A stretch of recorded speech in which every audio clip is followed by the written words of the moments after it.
let me just tell you straight. First steps suck. First steps are like falling backwards down a hole and not being able to see where the bottom is so you can brace yourself before you hit. Does that make sense? It was August 16, 2015, my freshman year of college. My mom and dad going on and on about making good decisions and covering my drink with a napkin, telling me they knew I was going to go to parties, but to just be smart about the decisions that I made. I know, Mom, no sex, boys are lucky. I know, Dad, no drugs and don't get drunk with strangers. I'm not stupid. Looking back on it, I should have been listening. My attitude nearly got me killed. But back to the first day of school.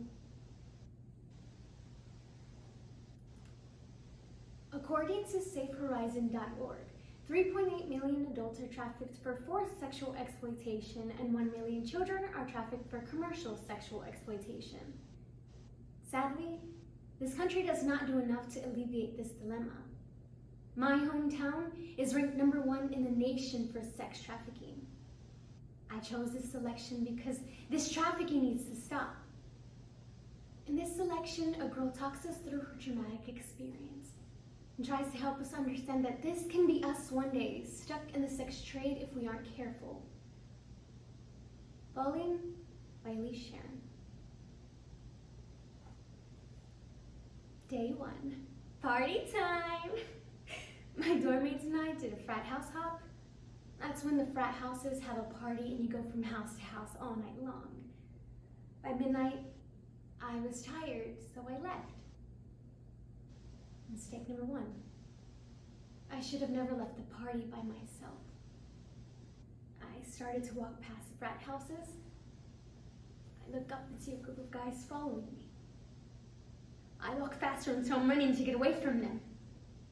A few houses up stands a guy. I run to him. Mistake 2. Never trust a knight in shining armor.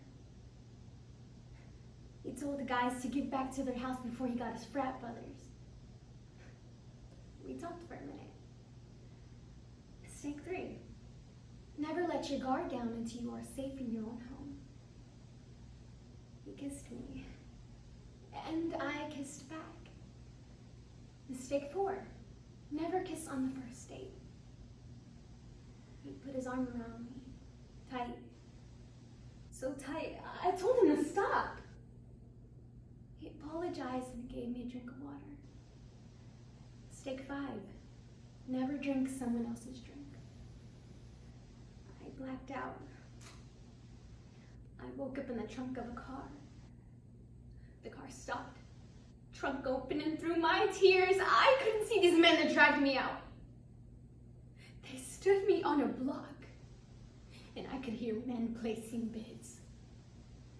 I was sold. I was drugged and woke up in an all-white room. A man came in. He told me I was to call him Mister, so I did. He would come to me every night. I fought him at first. Day 3, I would fight as hard as I could. Day 19, I stopped fighting. Day 74, because I realized that if I didn't fight, he wouldn't hit me as much. He could do whatever he wanted to me because he owned me. And I knew it. He came in one day and told me he was dying. I softly asked him, Mister, can you let me go before you die? He gave me the key to my chain. I unchained my hands, ankles, and neck. Get down on your knees and crawl like the dog you are, he said. I got down and started crawling towards the door. I turned back long enough to see him put a gun to his head. I immediately got up and ran. I heard the gunshot, but I never looked back. Sex trafficking is one of the best kept secrets. This happens so much, but no one is talking about it. Be careful.